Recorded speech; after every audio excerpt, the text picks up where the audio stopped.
Good morning, good morning, good morning. Have you had your coffee yet? God knows I had mine. I feel so alive.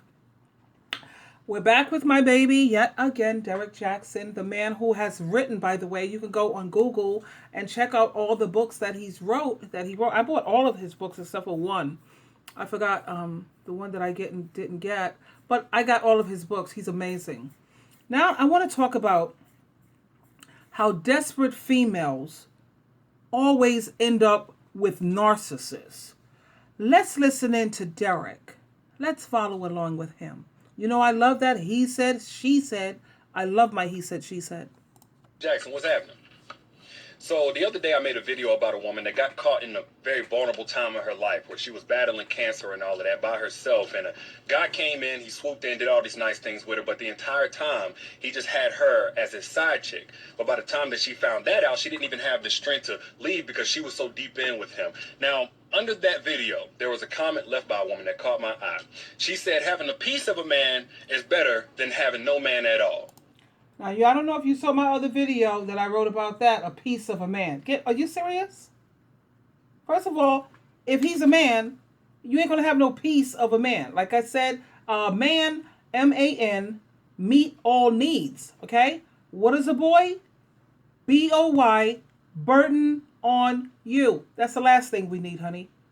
And anytime you're dealing with a piece of a man, you can forget about having any peace in your life.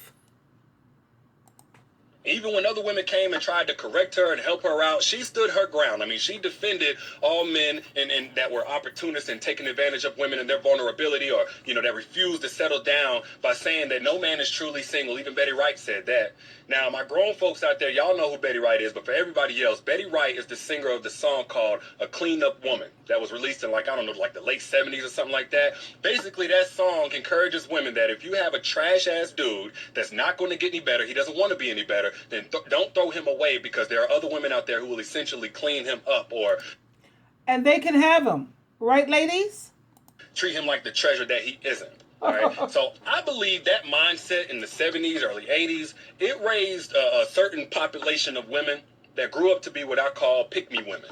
And we call out the home wreckers, we call out the fuck girls and the users, but Pygmy Women are probably worse. They're the fuck boys' number one ally, because they look and talk and sound just like real women. They essentially are.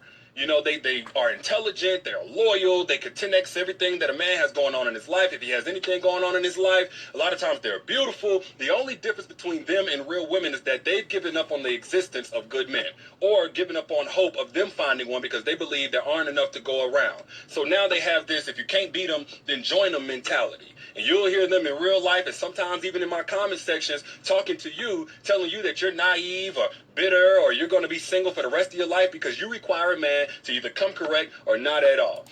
That's me. You either come correct or not at all. It has nothing to do with being a bitter or hate, whatever. And what's so wrong with being single? I'm freaking out with that part too. It's like when you look at television, they got everybody matched up with somebody. Whatever happened to movies and shows that show people who are single and happy? Okay?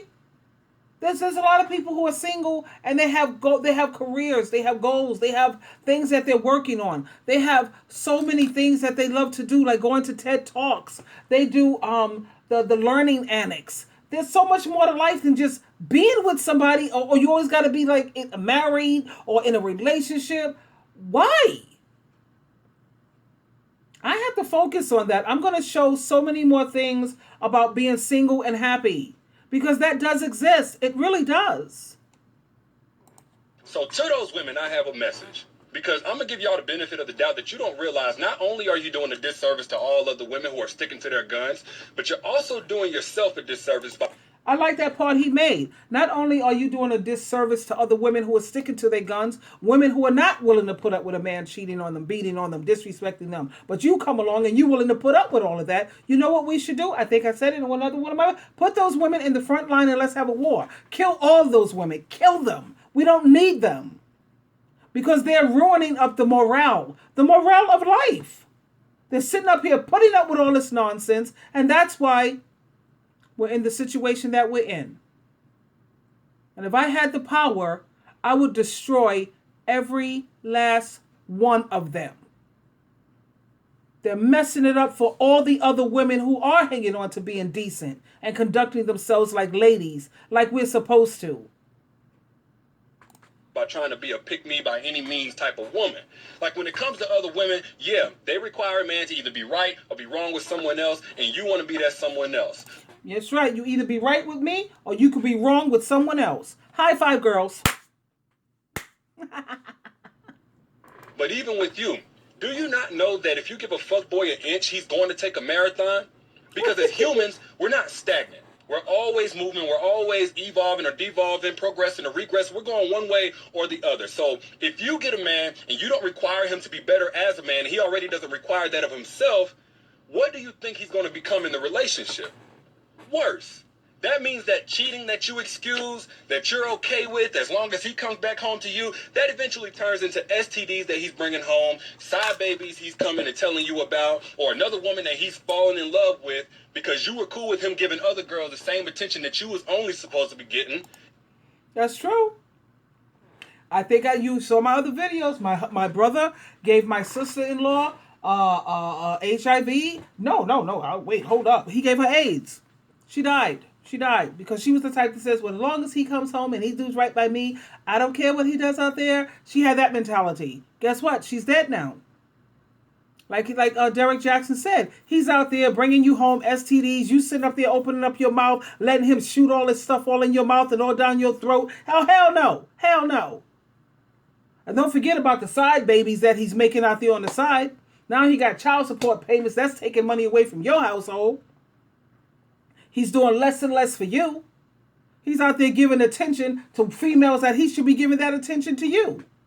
And what happens? You know, well, the females never stop to think. What happens if he fall in love with that other person? You know? You got me all effed up in here. All effed up. You got me all effed up. And you didn't realize what that was going to end up being for you. Or if he doesn't fall in love with another woman, then he goes out and he finds a new toy to play with because you said it was cool for him to run the streets and engage with all these new girls, not realizing that eventually you was going to become old news. Or for the woman that coddles the man that, has no ambition, no goals, doesn't want to do anything with his life, so she going to carry him. Years on down the road, that results in you realizing that you took an L in achieving your own dreams and reaching your own goals and reaching your own full potential. Because that whole time that you were carrying him, you could have been with a real man that was going to push you as you pushed him, and y'all both elevated to new levels in life. Or the woman that enables a deadbeat dad that already don't take care of his kids and then gets left in the same situation as the woman she didn't care nothing about. Like, it's true. You don't have time to be with some man who's not going to sit up there and elevate you. Like I said, I am a very ambitious female. I don't have time for sit up here babysitting, wonder where he's at, what he's doing. I got to follow him here. I got to look into this. I'm not doing all that. I'm not doing it. My ex-narc, I wish that one day you run into him or meet him or whatever. He'll let you know. I am so not her. I'm not sitting up here calling up, driving around, getting in Ubers. No, hell no. I got goals, sweetheart. I don't have time for that. I'm working like a dog to elevate myself.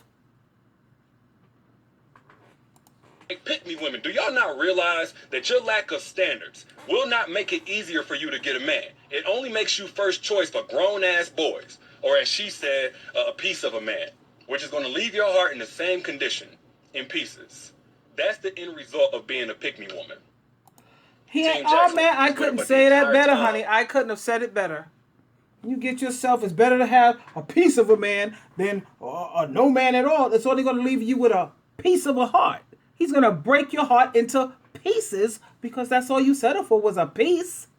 That makes so much sense to me. Does it make sense to you? Oh God, this is just craziness out here. Personally, me, like I said, I focus on things that I'm trying to achieve. I set goals, I achieve them. I set another one, I achieve it. Because you notice that if you don't set goals, then you start to get bored. And when you get bored, that's when depression sets in. That's when depression sets in. So you have got to focus on setting goals and achieving them one at a time. And then you'll notice how you're not so bored.